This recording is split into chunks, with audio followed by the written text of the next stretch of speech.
Test Drive, Eve of Destruction. I love this game so much.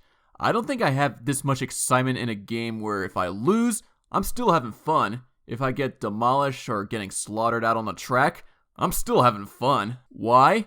Because of only one word. Destruction. Now, people may look at this game, check the scores, and dismiss it, but what matters is trying the game out for yourself or watching YouTube playthroughs. The game is developed by Monster Games, a studio that mainly focuses on racing games like NASCAR, but also did ports of some Nintendo games like Donkey Kong and Xenoblade Chronicles.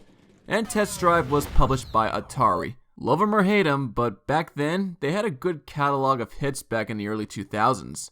But back to the game. You can either play in action or career. We'll start with the second option first before moving on over to action. Career is what you would expect.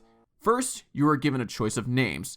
They're all serviceable, with my favorite being Hitman because who does not want to be the best there is, the best there was, the best there ever will be? If you don't like it, tough shit! You start with a rundown car that you got from your grandmother, and now you have to enter a competition known as the Eve of Destruction.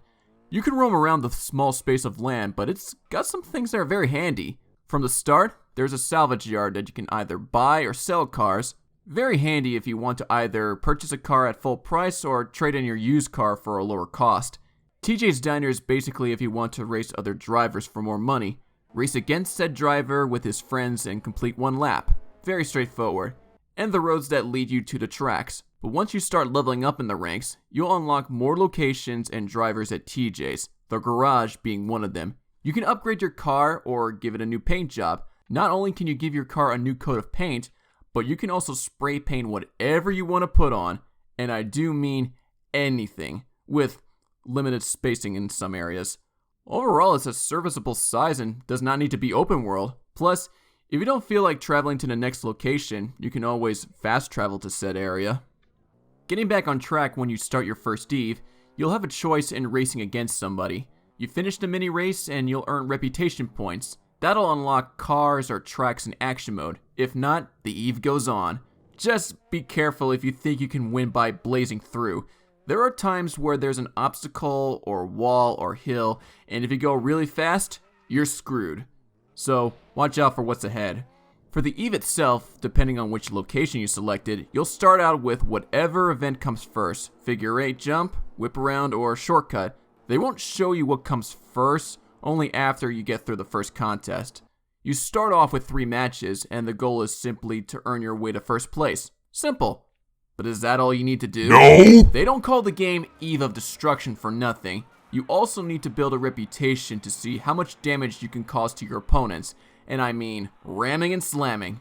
The damage you give to these racers add up to your hits multiplier. The more hits you make, the better in earning points for your reputation. But that's not all. You can also kill your opponent's car, and by killing, I mean making them immobile. Fair enough, but don't think you're in the clear because the racers can damage you too. This bar above the screen is the state of your car. You start in the green, but if you ram into objects or other cars, you'll get damaged, going down to yellow and then red.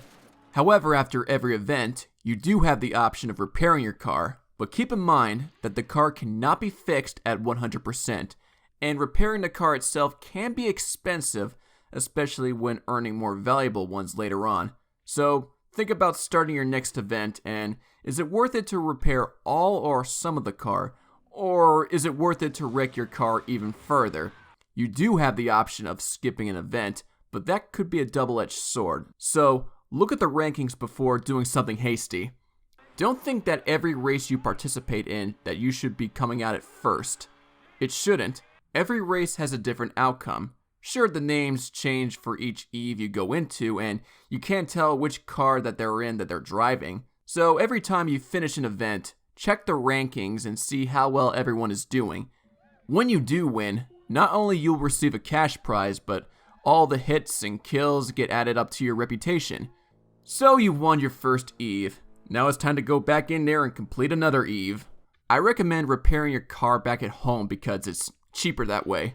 Unless if you're thinking about trading in that old car for a new one. However, I strongly recommend you to have 2 cars, one for racing and one for demolishing. You see this D right here? That's mainly for a car built for events such as Demolition Derby, not racing. Almost at the end of every Eve, there will be a destruction event like Push-Off or Demolition Derby. So use that car for last, because it can take a bigger beating than your racing car. I don't think there's much else to be said about career. It's just progressing through each Eve and leveling up. The higher the ranks, the difficult the challenges are. But again, winning first in every event is not the objective. Building up a reputation is, so that way you'll unlock more specials in action. Also, use your money wisely when buying, repairing, or modding cars, and if you're nearly broke, you can always challenge other racers at TJ's. If you're not ready for career, you can always try action and earn your reputation there. It's essentially like party mode in a way. You play events by yourself or with a friend, set up 1 or go up to 7, use any car that suits you, and set the difficulty of your opponents, and away you go.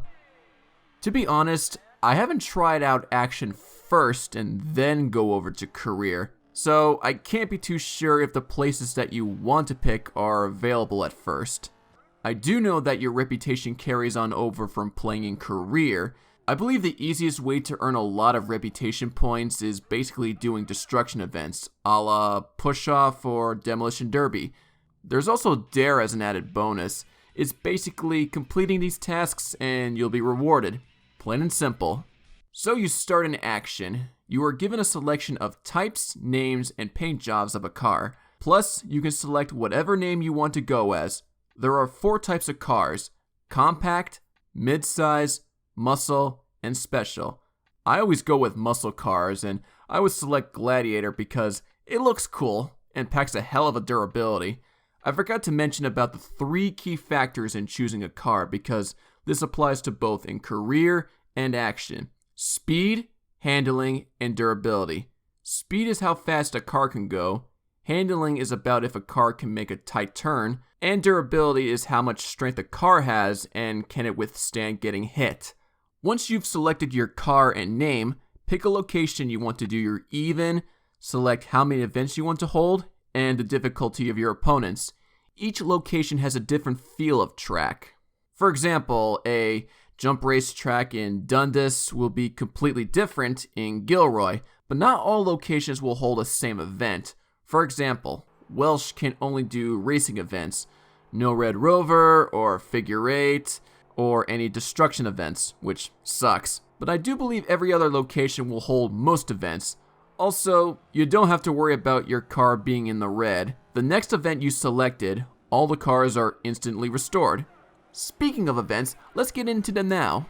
Chain race. You and another car are chained together. Hit the second car from behind in order for it to lose its balance, but be careful as that could backfire. The downside of this event is that I wish that the chain itself could have a damage bar so it can snap off the other car. Figure 8. Self-explanatory. Just make sure you don't ram into oncoming cars, unless if you really want to. Flagpole race. You have to go around the flagpole once in order to win. Tight turns are necessary. However, keep in mind of heavy traffic trying to do the same. If that's the case, ram the hell out of them, if you can. Forward-backward race. Go through 1 lap forward and another lap reverse. Sounds easy, until you actually try it. Jump race. Navigate through a track and you'll come across 1 or 2 obstacles where you have to jump. Pretty straightforward. Last man race. Finish the race without being in last place. The car that is last to finish the first lap is out. This applies to the next lap and the next lap. Quite a boring event, I have to say. No rules race. Just win by any means necessary. Shortcut race. Half of the cars in the front will have to go the long way around the track, while the other half takes the fastest way in hopes of getting in first. But that could be a double-edged sword if you don't want to be in the lead. Gauntlet. You are in a hearse and must complete 5 laps without getting slaughtered by the other racers. Otherwise, it's an early grave for you and the car. School bus race. Self-explanatory. Demolition derby. Does this really need an introduction? I don't think so. But here's to those who don't know.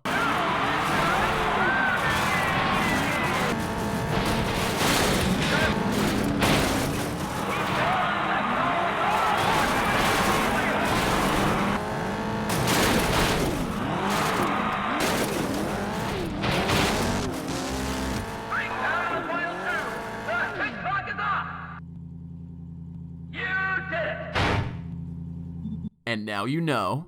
Detention. You are in a school bus and must punish your fellow racers. No running in the hall. No escaping detention in the hall.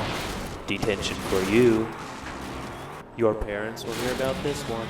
You should know better. When will you learn? Push off. Though you can wreck cars in this event too, you can also score a kill by pushing the racers out of the ring. As I said before, each location has a different feel of track. Play push off in any different area and you'll see what I mean. Red Rover. Race across the field to get to the box. The last car will be eliminated if they don't make it in. Be careful not to go out of the box, otherwise you're out of the race. You can push racers out of the box too, but that could be a bad decision. Survival. Fuck him up!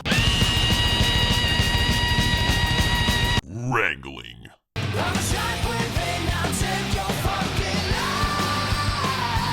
Point to point. Self-explanatory.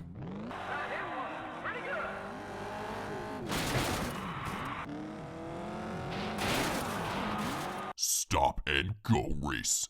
There will be a stop zone at the end of every lap. Stop, then go. If you don't, you have to back up into the zone. Got it?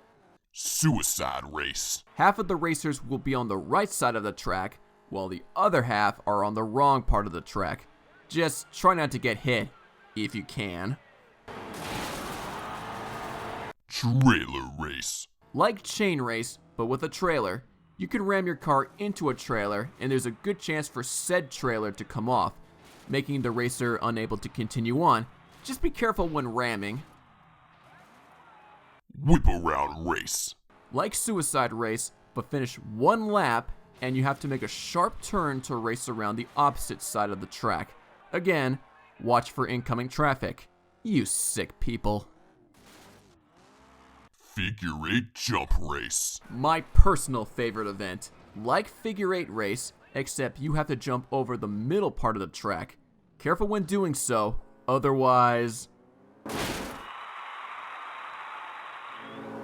you get this sweet freeze frame of a shot, and you might lose the race. But mostly that freeze frame. Look at that. I know that there's some exclusive events when you have to play with others, like deathmatch, capture the flag, soccer, and a chicken fight, but I think I've covered all that needs to be covered in action. But is there anything else special about this game? Believe it or not, you get to watch these sweet clips at the end of every 10 levels in Career. It's fun to get an insight on what car destruction is like. There are also cheats you can use to spice up the action in action.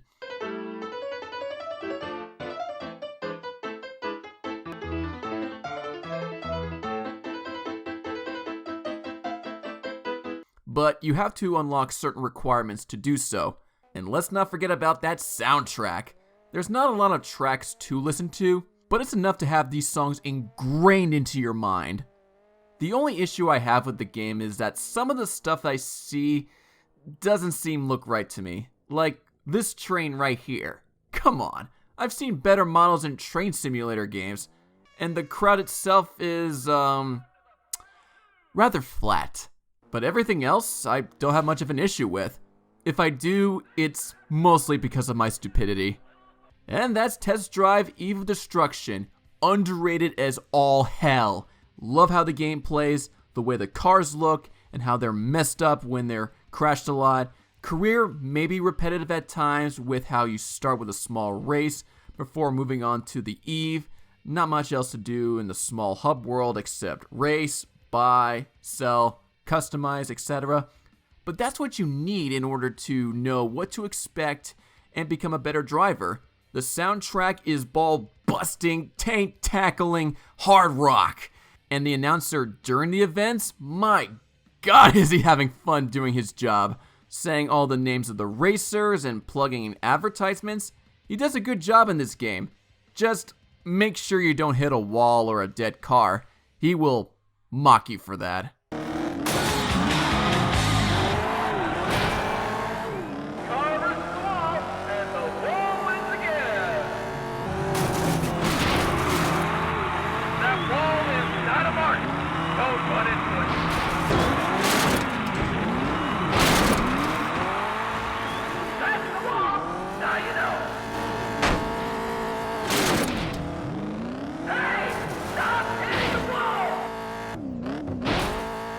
Knock, knock.